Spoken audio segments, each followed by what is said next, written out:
شہر میں وبا پھیل چکی تھی، لوگ شدید خوف کا شکار تھے، کئی لوگ تو نقل مکانی کی سوچ رہے تھے۔ ایسے میں شہر کے سب سے بڑے ڈاکٹر نے لوگوں کے لیے خاص ہدایات کر دیں تاکہ لوگوں میں خوف و ہراس کی کیفیت پیدا نہ ہو اور وہ ان ہدایات کے مطابق اپنا بچاؤ کر سکیں۔ جگہ جگہ اس بات کا اعلان کیا گیا کہ لوگ غیر ضروری طور پر گھروں سے باہر مت نکلیں۔ رش والی جگہوں جیسے بازار، کھیل کے میدان، سکولز اور ادارے بند رکھے جائیں۔ اس بات پر زور دیا گیا کہ بیمار افراد کو باقی لوگوں سے 40 دن تک الگ رکھا جائے۔ اس عمل کو اربعینہ یا کوارنٹین کا نام دیا گیا۔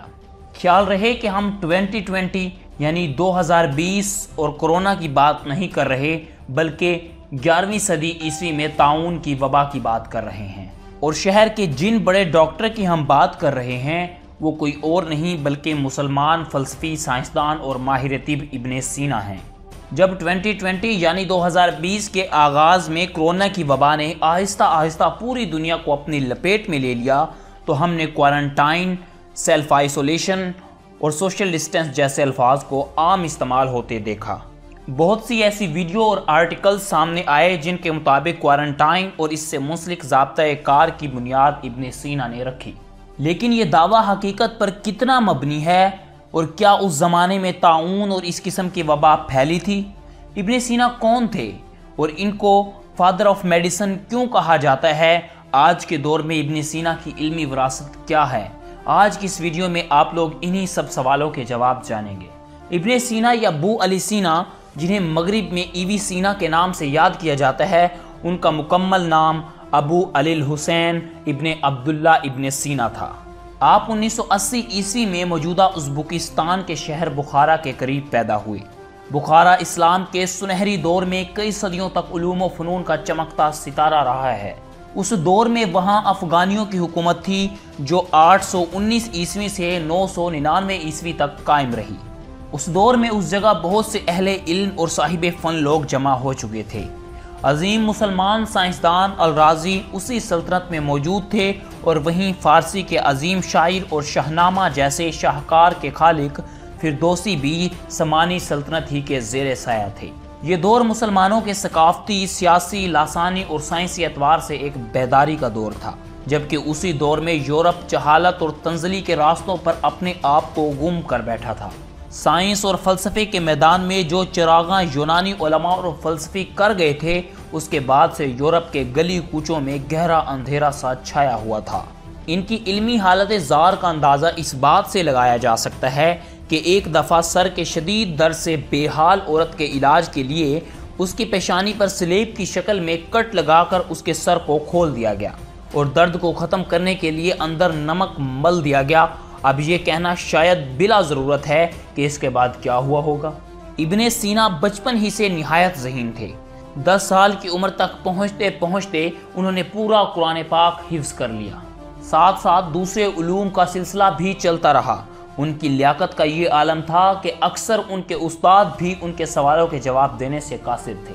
وہ فلسفہ اور ریاضی کے علوم میں بھی مہارت رکھتے تھے۔ ریاضی کا علم آپ نے ایک ہندوستانی سبزی فروش سے سیکھا جو اس علم کا ماہر تھا، لیکن جس علم نے صحیح معنوں میں ان کی علمی صلاحیتوں کو بیدار کیا وہ فلسفے کا علم تھا۔ اس وقت تک پوری دنیا پر ارسطو کے علم کی روشنی تھی۔ ارسطو کی ایک کتاب میٹا فزکس ابن سینا کے لیے چیلنج ثابت ہوئی۔ یہ ایک مشکل ایوان تھا جس میں وہ گم ہو گئے۔ ان کے بقول انہوں نے یہ کتاب کم و بیش 40 مرتبہ پڑھی، یہاں تک کہ اس کے لفظ ان کے ذہن میں پختہ ہو گیا، لیکن اس کتاب کے معنی ان کی گرفت میں نہیں آتے تھے۔ اتفاق سے ایک دن ایک مشہور فلسفی الفارابی کی ایک کتاب ان کے ہاتھ لگی جو دراصل ارسطو کی اسی کتاب پر تبصرے کی شکل تھی۔ اس کتاب نے ابن سینا کے لیے ایک قیمتی چابی جیسا کام کیا اور اس طرح میٹا فزکس جیسی مشکل کتاب ابن سینا کے دماغ میں اترتی چلی گئی۔ اور پھر ایک وقت آیا جب ارسطو کے علم لاجک سے ہٹ کر لوگ ابن سینا کے علم دلیل کو ان جگہوں پر پڑھنے لگے اور اس کو مدارس کے نصاب کا حصہ بھی بنا لیا گیا۔ 16 سال کی عمر تک پہنچتے پہنچتے ابن سینا کو علم طب سے خاص دلچسپی پیدا ہوتی چلی گئی۔ انہوں نے اس وقت کے علم کو سیکھنا پڑھنا شروع کیا۔ مطالعے کے ساتھ ساتھ وہ مریضوں کو بھی دیکھتے اور اس چیز پر غور کرتے کہ وہ کیا وجوہات ہیں جو ایک صحت مند جسم کو بستر سے لگا دیتی ہیں۔ اس سے ان کے تجربے، مشاہدے اور مرض کو جانچنے کی صلاحیت میں بے پناہ اضافہ ہوتا تھا۔ 18 سال کی عمر تک پہنچتے پہنچتے ان کی شہرت بطور کامیاب اور تجربہ کار طبیب یعنی ڈاکٹر ہر طرف پھیل چکی تھی۔ وہ بخارا کے سلطان امیر نوح ثانی کے دربار میں شاہی طبیب کے عہدے پر فائز کر دیے گئے تھے۔ اگر آج کے اعتبار سے دیکھا جائے تو صرف 18 سال کی عمر میں ابن سینا وہ سب حاصل کر چکے تھے جو کسی بھی کامیاب انسان کی خواہش ہوتی ہے۔ عزت، شہرت، مرتبہ اور ہنر سب کچھ ان کے پاس تھا اور ان کی زندگی خوشگوار اختتام کی طرف جا سکتی تھی، لیکن اگر ایسا ہی ہوتا تو ہم 100 سال گزرنے کے بعد بھی ان کا ذکر نہ کر رہے ہوتے۔ علم اور تحقیق کے راستے کی ایک حقیقت یہ بھی ہے کہ ابن سینا ہوں یا آئنسٹائن، 100 سال پہلے کا زمانہ ہو یا آج کا، اس راستے میں تحقیق کرنے والوں کو فنڈنگز اور ریسورسز کی بہت ضرورت ہوتی ہے، جس کے لیے کسی مضبوط ادارے یا حکمران کی سرپرستی چاہیے ہوتی ہے تاکہ بلا روک ٹوک کے تحقیقی کام جاری رہ سکے۔ ابن سینا کے زمانے میں حالات بہت خراب رہتے تھے۔ جنگوں، بیرونی حملوں اور دشمنوں کی سازشوں کی وجہ سے معاشرے میں ایک عدم استحکام کی سی کیفیت رہتی تھی۔ ایسے میں ایک مضبوط سرپرست کی ضرورت اور بھی زیادہ تھی۔ ابن سینا کو امیر نوح ثانی کے دربار میں شاہی طبیب کا عہدہ ملنے کی ایک وجہ یہ بھی تھی کہ انہوں نے امیر کو ایک پراسرار بیماری سے شفا دلوائی تھی، جس کے علاج میں باقی تمام ڈاکٹرز ناکام رہے تھے۔ امیر نے انعام کے طور پر ابن سینا کو اپنے کتب خانے کی رسائی بھی دے دی۔ اب ابن سینا ان کے کتب خانے سے کتابیں پڑھ سکتے تھے۔ یہ پہلا موقع تھا کہ ابن سینا کو کتابوں کے اتنے بڑے ذخیرے تک رسائی ملی تھی۔ انہوں نے اس موقع سے بھرپور فائدہ اٹھایا اور اپنی حصول علم کی پیاس کو جی بھر کے سیراب کیا۔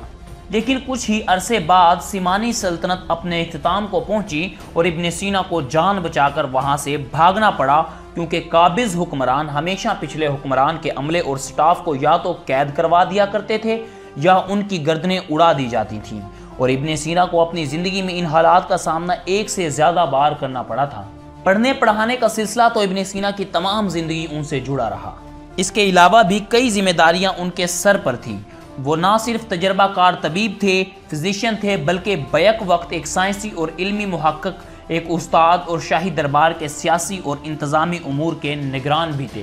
یوں تو انہوں نے بہت سے مضامین میں اپنا بہت سا حصہ ڈالا، لیکن جن مضامین کے ذکر کے بغیر بات ادھوری ہے ان میں طب، فلسفہ، الہیات شامل ہیں۔ ابن سینا سے 450 کے لگ بھگ کتابیں منسوب کی جاتی ہیں، جن میں سے آج کی تاریخ میں صرف 240 ہی باقی بچی ہیں۔ ان میں سے 2 کتابیں ایسی ہیں جو اپنے حجم اور اہمیت کے اعتبار سے سب سے اہم ہیں۔ پہلی کتاب ہے القانون فی طب۔ اس کتاب کو انگلش میں کینن آف میڈیسن کے نام سے یاد کیا جاتا ہے۔ یہ کتاب اپنے آپ میں ایک شاہکار اور انسائکلوپیڈیا ہے۔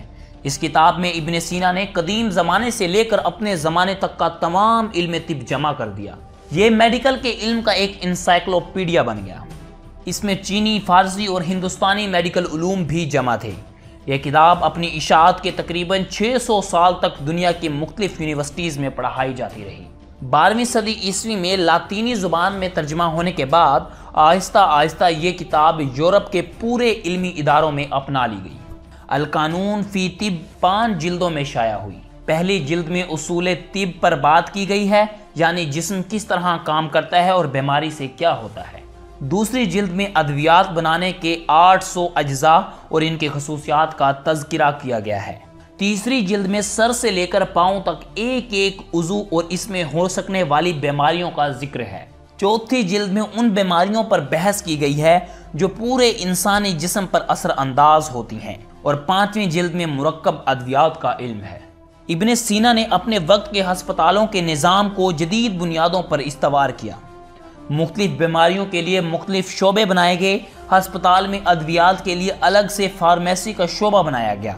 ابن سینا نے دوا کے عام استعمال سے پہلے اس کو جانچنے کے 7 رہنما اصول مرتب کیے۔ ان اصولوں کی گونج آج کے ماڈرن اصول میں بخوبی سنی جا سکتی ہے۔ جن قابل ذکر موضوعات کو ابن سینا نے اپنی تحقیق کا موضوع بنایا، ان میں کینسر، ٹی بی، غیر محتاط جنسی رویوں سے پھیلنے والی بیماریاں اور دیگر متعدی یعنی ایک شخص سے دوسرے کو پھیلنے والی بیماریاں شامل ہیں۔ آپ نے مٹی اور پانی کے ذریعے بیماریوں کے پھیلاؤ کے عمل کی تفصیل پیش کی۔ مریض کو تکلیف سے بچانے کے لیے بے ہوش کرنے کے عمل میں آپ نے مزید نفاست پیدا کی۔ یہ وہی دور تھا جس وقت یورپ میں بے ہوش کرنے کا کوئی شعور نہیں تھا۔ اس کے علاوہ آپ نے انسانی آنکھ، دل کی کارکردگی اور پیچیدگیوں پر بھی کام کیا۔ ابن سینا کی علم نفسیات پر بھی گہری نظر تھی۔ آج کے دور میں ڈپریشن کو بیماری قرار دیا جا رہا ہے، یہی ابن سینا نے 1000 سال پہلے بتا دیا تھا۔ جہاں ان کی کتاب القانون فی طب میڈیکل کا پہلا انسائکلوپیڈیا کہلاتی ہے، وہیں کتاب الشفا سائنس اور فلسفے کا انسائکلوپیڈیا ہے۔ اس کتاب کو 4 حصوں میں تقسیم کیا گیا ہے۔ ان میں علم دلیل، سائنس، ریاضی اور میٹا فزکس شامل ہیں۔ سائنس میں فزکس، کیمسٹری اور پیلینٹولوجی کا علم ہے، جبکہ ریاضی میں ارتھمیٹک، جیومیٹرک، آسٹرونومی اور موسیقی کا علم شامل ہے۔ اب ہم اپنے اسی پہلے سوال کی طرف جاتے ہیں جو ہم نے ویڈیو کے شروع میں رکھا تھا۔ سچ یہ ہے کہ کسی بھی مستند حوالے سے یہ بات ثابت نہیں ہوتی کہ ابن سینا نے وبائی امراض سے بچنے کے لیے کوارنٹائن یا اس سے ملتی جلتی کسی چیز کا کوئی بھی نظریہ کبھی پیش کیا ہو، یا اگر پیش بھی کیا ہو تو اس میں دنوں کی تعداد کا ذکر ہو۔ طاعون سے بچنے کے لیے فاصلے اور سماجی دوری کا ذکر صرف ابن سینا کی باتوں ہی میں نہیں، بلکہ اس سے بہت پہلے قبل از مسیح کے زمانوں سے ملتا ہے۔